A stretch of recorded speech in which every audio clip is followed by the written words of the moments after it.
students, myself Sri Shivanand Haloli. I am working as an assistant professor in Department of Economics, Government Postgrad College, Telsang. Present under the Department of Collegiate Education, the ambitious program of Learning Management System, Karnataka Learning Management System, and Rani Chennamma University, the stipulated BA 6th SEM syllabus, economics syllabus, that is paper 2 Indian economy, and the second unit, that is agricultural development. And in this we have discussed today the 15th session, green revolution, meaning and causes of green revolution. Yes, in the introduction part, in India during 1950s and early 60s, due to population growth, the real per capita income and per capita food availability has been reduced. To feed the extra mouths, there was a need to introduce technical progress in agriculture. To meet the food requirement, several measures were taken which led to green revolution, which taken towards green revolution. It is a sudden increase in agricultural production, that is called as a green revolution. Yes, Bharat 1950 ಮತ್ತು ಆರಂಭದ 60ರ ದಶಕದಲ್ಲಿ ಜನಸಂಖ್ಯಾ ಬೆಳವಣಿಗೆಯ ಕಾರಣದಿಂದಾಗಿ ತಲಾ ಆದಾಯದ ಮಟ್ಟ ಮತ್ತು ತಲಾ ಆಹಾರದ ಲಭ್ಯತೆ ಪ್ರಮಾಣ ಕುಸಿತವಾಯಿತು. ಇಲ್ಲಿ ಹೆಚ್ಚಿನ ಜನಸಂಖ್ಯೆಗೆ ಆಹಾರವನ್ನು ಒದಗಿಸುವ ನಿಟ್ಟಿನಲ್ಲಿ ಕೃಷಿಯಲ್ಲಿ ತಾಂತ್ರಿಕ ಪ್ರಗತಿ ಅತ್ಯಂತ ಅನಿವಾರ್ಯವಾಯಿತು. ಇಲ್ಲಿ ಈ ಒಂದು ಬೇಡಿಕೆಯನ್ನು, ಆಹಾರದ ಬೇಡಿಕೆಯನ್ನು ಈಡೇರಿಸುವ ಸಲುವಾಗಿ ಹಲವಾರು ಯೋಜನೆಗಳನ್ನು ಹಮ್ಮಿಕೊಳ್ಳಲಾಯಿತು. ಅದು ಹಸಿರು ಕ್ರಾಂತಿಗೆ ದಾರಿ ಮಾಡಿಕೊಟ್ಟಿತು. MS Swaminathan is called the father of green revolution. There is a miracle which is that is high yielding varieties seeds were first used in the country of Mexico, the South American country Mexico, and known as these seeds known as Mexican seeds. The use of these seeds resulted in increasing agricultural production much higher than traditional varieties. The usage of these seeds, Mexican seeds, which is other name is high yielding variety seeds, the effect of this, increasing agricultural production much higher than traditional varieties. In which crop these are agricultural production become increased? Those are rice and wheat. Where did these crops increase in productivity? Punjab and Haryana, the Indian state of Punjab and Haryana. Yes. ಭಾರತದಲ್ಲಿ ಸ್ವಾಮಿನಾಥನ್ರವರನ್ನು ಹಸಿರು ಕ್ರಾಂತಿಯ ಪಿತಾಮಹ ಅಂತ ಕರೀತಾರೆ. ಇಲ್ಲಿ ಒಂದು ಚಮತ್ಕಾರ ನಡೆಯಿತು. ಅದೇನೆಂದರೆ, ದಕ್ಷಿಣ ಅಮೇರಿಕಾದ ಒಂದು ರಾಷ್ಟ್ರ ಮೆಕ್ಸಿಕೋ, ಇಲ್ಲಿ ಹೈ ಇಲ್ಡಿಂಗ್ ವೆರೈಟೀಸ್ ಬೀಜಗಳನ್ನು, ಅಧಿಕ ಇಳುವರಿ ತಳಿಗಳ ಬೀಜಗಳನ್ನು ಬಳಕೆ ಮಾಡಿಕೊಳ್ಳಲಾಯಿತು.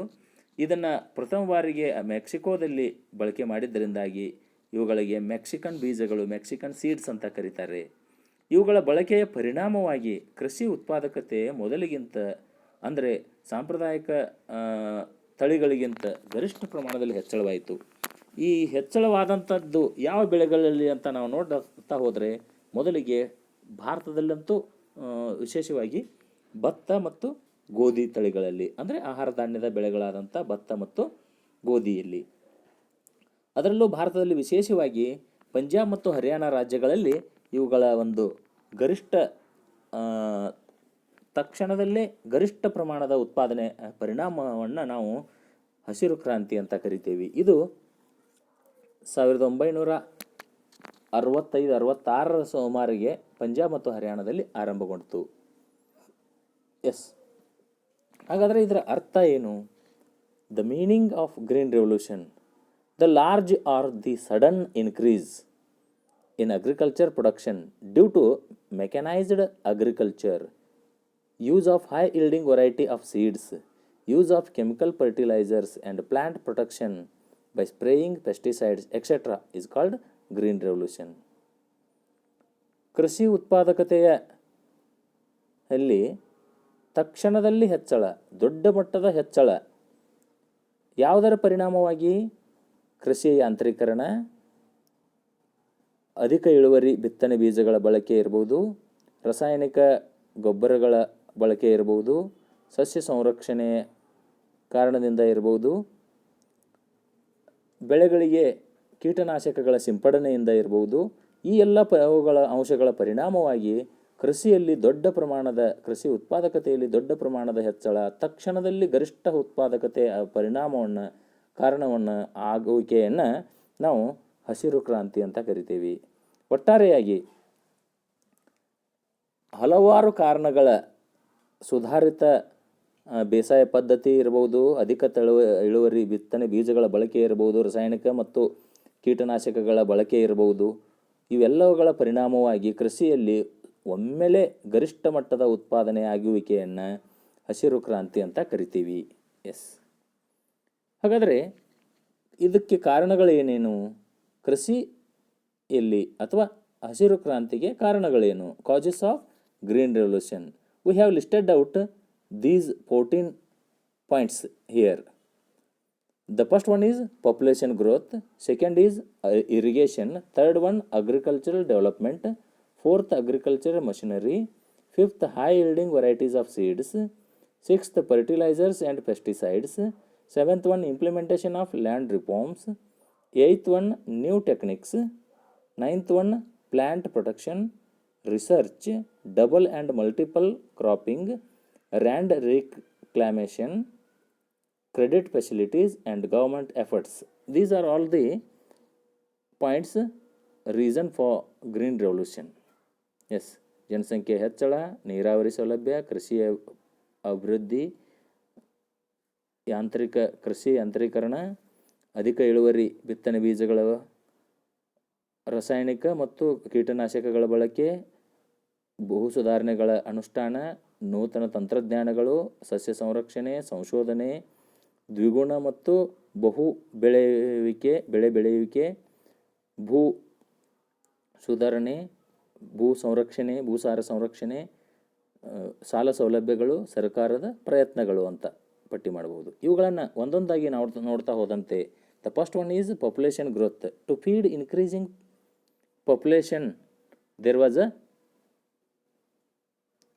need to introduce technical progress in agriculture. ಎಲ್ಲರಿಗೂ ಭಾರತದ ಜನಸಂಖ್ಯೆ ಅತಿ ವೇಗದಲ್ಲಿ ಬೆಳೀತಾ ಇದೆ. ಈ ಬೆಳೆಯುತ್ತಿರುವಂಥ ಜನಸಂಖ್ಯಾ ಸ್ಫೋಟ ಆಗ್ತಾ ಇದೆ. ಈ ಸ್ಫೋಟಗೊಳ್ತಿರುವಂಥ ಜನಸಂಖ್ಯೆ ಎಲ್ಲರಿಗೂ ಆಹಾರ ಧಾನ್ಯವನ್ನು ಒದಗಿಸಬೇಕಾಗಿದೆ. ಹಾಗಾದರೆ ಏನು ಮಾಡಬೇಕು? ಅತ್ಯಂತ ಜರೂರಿನ ಕೆಲಸವೆಂದರೆ ಕೃಷಿಯಲ್ಲಿ ತಂತ್ರಜ್ಞಾನವನ್ನು ಅಳವಡಿಸಿಕೊಂಡು ಗರಿಷ್ಠ ಉತ್ಪಾದನೆಯನ್ನು ಮಾಡಬೇಕಾದಂಥ ಅವಶ್ಯಕತೆ ಬಂತು. ಅದರ ಪರಿಣಾಮವಾಗಿ ಹಸಿರು ಕ್ರಾಂತಿ ಆಯಿತು ಅಂತ ಹೇಳ್ಬೋದು. Second one is irrigation. In the year of 1965 and 66, we have only 22 lakh hectares of area had irrigation facility in India, which is increased to 76 lakh hectares. 22 lakh hectares to 76 lakh hectares by the year 2002 and 3. It leads to green revolution. Yes. 1965-66ರಲ್ಲಿ ಭಾರತ 22 ಲಕ್ಷ ಹೆಕ್ಟೇರ್ಗಳಿಗೆ ಮಾತ್ರ ನೀರಾವರಿ ಸೌಲಭ್ಯವನ್ನು ಒದಗಿಸಲಾಗಿತ್ತು. ಆದರೆ 2002-3ರ ವೇಳೆಗೆ ಭಾರತದಲ್ಲಿ 76 ಲಕ್ಷ ಹೆಕ್ಟೇರ್ಗಳಿಗೆ ನೀರಾವರಿ ಸೌಲಭ್ಯವನ್ನು ಒದಗಿಸಲಾಯಿತು. ಇದರ ಪರಿಣಾಮವಾಗಿ ಭಾರತ ಹಸಿರು ಕ್ರಾಂತಿಯೆಡೆಗೆ ಮುನ್ನಡೆಯಿತು ಅಂತ ಹೇಳ್ಬೋದು. Third one is agriculture development. This was possible by miracle seeds for wheat and rice. ಈ ಒಂದು ಚಮತ್ಕಾರ ಆಗಿದ್ದು ಚಮತ್ಕಾರಿಕ ಬೀಜಗಳು ಅಂದರೆ ಹೈ ಇಲ್ಡಿಂಗ್ ವೆರೈಟೀಸ್, ಅಧಿಕ ಇಳುವರಿ ನೀಡುವ ಬಿತ್ತನೆ ಬೀಜಗಳ ಒಂದು ಬಳಕೆಯಿಂದ, ಅದರಲ್ಲೂ ವಿಶೇಷವಾಗಿ ಭತ್ತ ಮತ್ತು ಗೋಧಿಯಲ್ಲಿ ಇವುಗಳ ಬಳಕೆಯಿಂದ ಕೃಷಿ ಅಭಿವೃದ್ಧಿ ಆಯಿತು ಅಂತ ಹೇಳ್ಬೋದು, ಹಸಿರು ಕ್ರಾಂತಿ ಆಯಿತು ಅಂತ ಹೇಳ್ಬೋದು. Then fourth one is agricultural machinery. Use of tractors, harvesting combines, tubewells, pumping sets and threshers etcetera lead to increase in agriculture productivity. Yes, ಕೃಷಿಯಲ್ಲಿನ ಯಾಂತ್ರೀಕರಣವು ಅಂದರೆ ಟ್ರ್ಯಾಕ್ಟರ್ಗಳ ಬಳಕೆ ಇರ್ಬೋದು, ರಾಶಿ ಮಷಿನ್ಗಳು, ಹಾರ್ವೆಸ್ಟಿಂಗ್ಗಳ ಬಳಕೆ ಮಷಿನ್ಗಳ ಬಳಕೆ ಇರ್ಬೋದು, ಕೊಳವೆ ಬಾವಿಗಳ ಕೊಳವೆ ಬಾವಿಯ ಮೂಲಕ ನೀರಾವರಿ ಮಾಡುವಿಕೆ ಇರ್ಬೋದು, ಅದರಲ್ಲಿ ಸಬ್ಮರ್ಸಿಬಲ್ ಪಂಪ್ಗಳನ್ನು ಅಳವಡಿಸುವಿಕೆ ಇರ್ಬೋದು. ಇವೆಲ್ಲವುಗಳು ಕೃಷಿಯಲ್ಲಿ ಯಾಂತ್ರೀಕರಣವನ್ನು ಹೆಚ್ಚಳದರ ಮೂಲಕ ಇವು ಕೃಷಿ ಉತ್ಪಾದಕತೆಯನ್ನು ಹೆಚ್ಚಿಸುವ ಮೂಲಕ ಹಸಿರು ಕ್ರಾಂತಿಗೆ ಕಾರಣೀಭೂತವಾದಂಥ ಅಂಶ ಅಂತ ಹೇಳ್ಬೋದು. Then fifth one is high yielding variety of seeds. The use of these seeds resulted in increasing agricultural production much higher than traditional varieties. These seeds also called as Mexican seeds. ಈ ಅಧಿಕ ಇಳುವರಿ ಬಿತ್ತನೆ ಬೀಜಗಳ ಬಳಕೆಯನ್ನು ಪ್ರಥಮ ಬಾರಿಗೆ ಮೆಕ್ಸಿಕೋದಲ್ಲಿ ಬಳಸಿದರು. ಆದ್ದರಿಂದ ಇವುಗಳನ್ನು ಮೆಕ್ಸಿಕನ್ ಸೀಡ್ಸ್ ಅಂತಲೂ ಕರೀತಾರೆ. ಇವುಗಳ ಬಳಕೆಯಿಂದಾಗಿ ಸಾಂಪ್ರದಾಯಿಕ ವಿಧಾನದ ಮೂಲಕ ಸಾಂಪ್ರದಾಯಿಕವಾಗಿ ಈ ಹಿಂದಿನ ವರ್ಷದ ಬೆಳೆಯಲ್ಲಿನ ಅಲ್ಪ ಪ್ರಮಾಣದ ಧಾನ್ಯಗಳನ್ನೇ ಬೀಜಗಳನ್ನಾಗಿ ಬಳಕೆ ಮಾಡಿಕೊಂಡು ಬಿತ್ತನೆ ಮಾಡ್ತಕ್ಕಂಥ ಪದ್ಧತಿಯನ್ನು ಬಿಟ್ಟು ಬೀಜೋಪಚಾರಿತ ಅಧಿಕ ಇಳುವರಿ ನೀಡುವ ಬೀಜಗಳನ್ನು ಬಳಕೆ ಮಾಡುವುದರಿಂದಾಗಿ ಕೃಷಿಯಲ್ಲಿ ಅಧಿಕ ಪ್ರಮಾಣದ ಉತ್ಪಾದಕತೆ ಉಂಟಾಗಿ ಹಸಿರು ಕ್ರಾಂತಿ ಆಯಿತು ಅಂತ ಹೇಳ್ಬೋದು. Sixth one, fertilisers and pesticides. In 1965 and 66, in India, only 97,000 tons of chemical fertilizers were used, which increased to around 14,41,000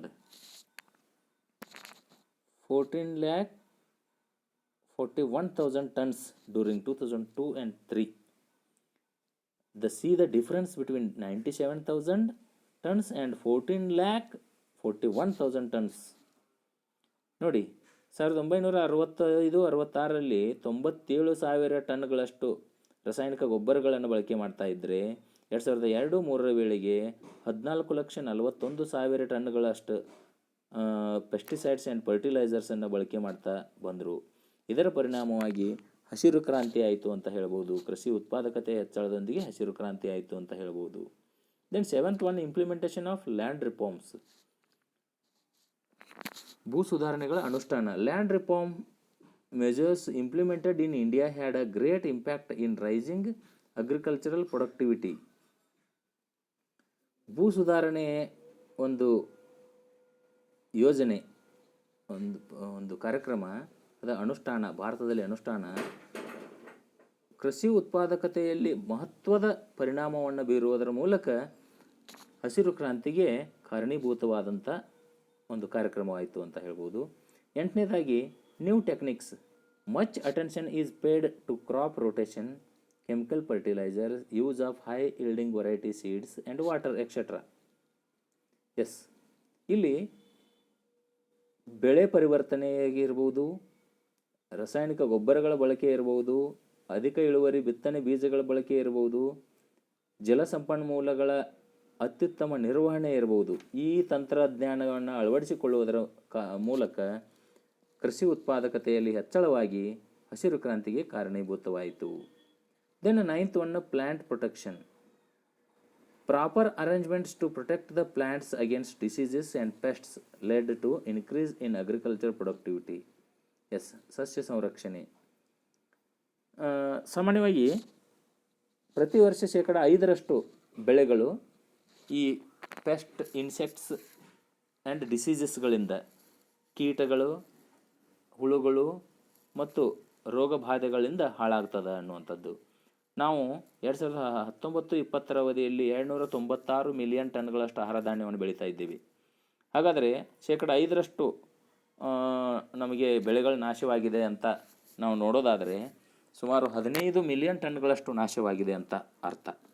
so ಇಲ್ಲಿ ಸರಿಯಾದ ಒಂದು ಸಸ್ಯ ಸಂರಕ್ಷಣೆ, ಅದರಲ್ಲೂ ವಿಶೇಷವಾಗಿ ರೋಗ ಬಾಧೆಗಳು, ಕೀಟಗಳು, ಹುಳುಗಳ ಒಂದು ಬಾಧೆಗೆ ಬೆಳೆಗಳು ಹಾಳಾಗದಂತೆ ಸರಿಯಾದ ರೀತಿಯಲ್ಲಿ ವ್ಯವಸ್ಥೆ ಮಾಡಿ ಪ್ರಾಪರ್ ಅರೇಂಜ್ಮೆಂಟನ್ನು ಮಾಡುವ ಮೂಲಕ ಸಸ್ಯ ಸಂರಕ್ಷಣೆ ಮಾಡಿದಾಗ ನಮ್ಮ ಉತ್ಪಾದನೆ ಇನ್ನೂ ಹೆಚ್ಚಳಗೊಂಡು ಅದರ ಮೂಲಕ ಕೃಷಿ ಬೆಳವಣಿಗೆ ಮತ್ತು ಅಂದರೆ ಈ ಹಸಿರು ಕ್ರಾಂತಿಗೆ ಕಾರಣೀಭೂತವಾದಂಥ ಅಂಶ ಅಂತ ಹೇಳ್ಬೋದು.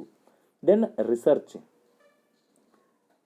ಇನ್ India, the highest research made by Punjab Agriculture University, Ludhiana, has done a lot of research on agriculture problems. Thus, research has brought knowledge of new agriculture techniques to farmers.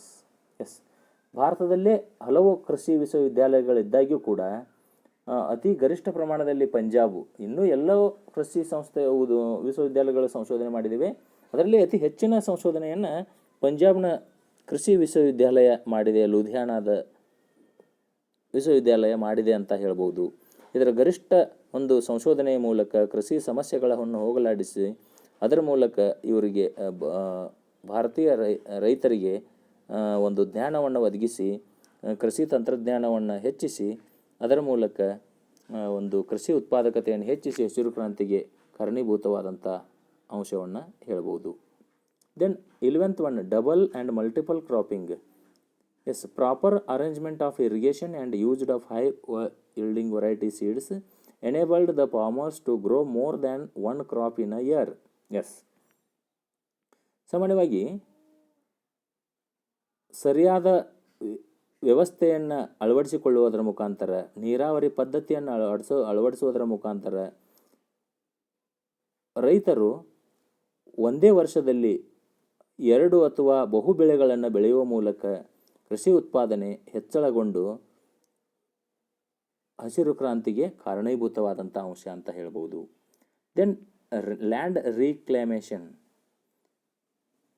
ಅಂದರೆ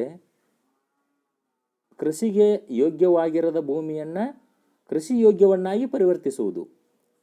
1990-91ರಲ್ಲಿ 25,600 ಹೆಕ್ಟೇರ್ ಅಷ್ಟು ಭೂಮಿಯನ್ನು ಕೃಷಿ ಯೋಗ್ಯವನ್ನಾಗಿ ಪರಿವರ್ತಿಸಲಾಯಿತು. ಇದು 1996-97ರಲ್ಲಿ 20,000 ಹೆಕ್ಟೇರ್ಸ್ಗಳಷ್ಟು ಭೂಮಿಯನ್ನು ಮತ್ತೆ ಕೃಷಿ ಯೋಗ್ಯವನ್ನಾಗಿ ಪರಿವರ್ತಿಸಲಾಯಿತು. ಈ ರೀತಿ ಕೃಷಿಗೆ ಯೋಗ್ಯವಲ್ಲದ ಭೂಮಿಯನ್ನು ಕೃಷಿ ಯೋಗ್ಯ ಭೂಮಿಯನ್ನಾಗಿ ಪರಿವರ್ತಿಸುವ ಮೂಲಕ ಕೃಷಿ ಉತ್ಪಾದನೆ ಹೆಚ್ಚಳಕ್ಕೆ ಕಾರಣೀಭೂತವಾದಂಥ ಅಂಶ ಅಂತ ಹೇಳ್ಬೋದು. Then third one, credit facilities. More credit facilities have been provided to farmers due to green revolution. This further increased agriculture productivity. ರೈತರಿಗೆ ಸರಿಯಾದ ಸಮಯಕ್ಕೆ ಹಣಕಾಸಿನ ಸೌಲಭ್ಯ, ಕೃಷಿ ಹಣಕಾಸು ದೊರೆತದ್ದೇ ಆದರೆ ಅವರು ಈ ಎಲ್ಲ ತಂತ್ರಜ್ಞಾನವನ್ನು, ಆಧುನಿಕ ಹೂಡುವಳಿಗಳನ್ನು ಕೃಷಿಯಲ್ಲಿ ಬಳಸಿಕೊಂಡು ತಮ್ಮ ಉತ್ಪಾದಕತೆಯನ್ನು ಹೆಚ್ಚಿಸ್ತಾರೆ.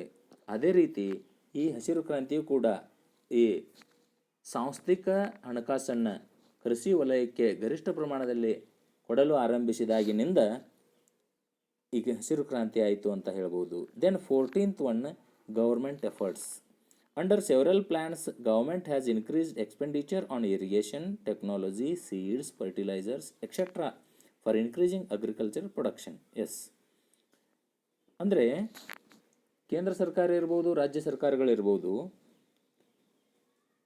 ಭಾರತದಲ್ಲಿ ಕೃಷಿ ವಲಯದಲ್ಲಿ ವಿಶೇಷವಾಗಿ ನೀರಾವರಿಗೆ, ಕೃಷಿ ತಂತ್ರಜ್ಞಾನಕ್ಕೆ, ಬೀಜಗಳ ಸಂಶೋಧನೆಗೆ ಇರ್ಬೋದು, ರಾಸಾಯನಿಕ ಗೊಬ್ಬರಗಳಿಗೆ ನೀಡ್ತಕ್ಕಂಥ ಸಬ್ಸಿಡಿಯ ಮೂಲಕ ಇರ್ಬೋದು, ಈ ಹಲವು ಯೋಜನೆಗಳನ್ನು ಹಮ್ಮಿಕೊಳ್ಳುವ ಮೂಲಕ ಭಾರತದಲ್ಲಿ ಕೃಷಿ ಉತ್ಪಾದಕತೆಯನ್ನು ಹೆಚ್ಚಿಸುವ ಮೂಲಕ ಹಸಿರು ಕ್ರಾಂತಿಗೆ ಕಾರಣೀಭೂತವಾದಂಥ ಪ್ರಯತ್ನವನ್ನು ಮಾಡಲಾಯಿತು ಅಂತ ಹೇಳ್ಬೋದು.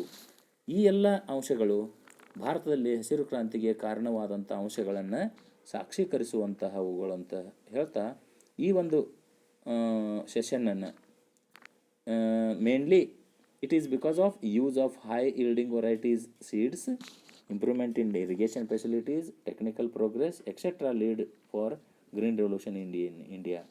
ವಿಶೇಷವಾಗಿ 1965-66 ಅಲ್ಲಿ ಪಂಜಾಬ್ ಮತ್ತು ಹರಿಯಾಣಗಳಲ್ಲಿ ಗೋಧಿ ಮತ್ತು ಭತ್ತದ ಹೈ ಈಲ್ಡಿಂಗ್ ವೆರೈಟಿ ಸೀಡ್ಸ್ಗಳನ್ನು ಬಳಕೆ ಮಾಡುವುದರ ಮೂಲಕ ಮತ್ತು ಅದರ ಜೊತೆಗೆ ನೀರಾವರಿ ಸೌಲಭ್ಯಗಳು, ತಂತ್ರಜ್ಞಾನದ ಪ್ರಗತಿಯನ್ನು ಮಾಡುವ ಮೂಲಕ ಭಾರತದಲ್ಲಿ ಹಸಿರು ಕ್ರಾಂತಿ ಉಂಟಾಯಿತು ಅಂತ ಹೇಳ್ಬೋದು.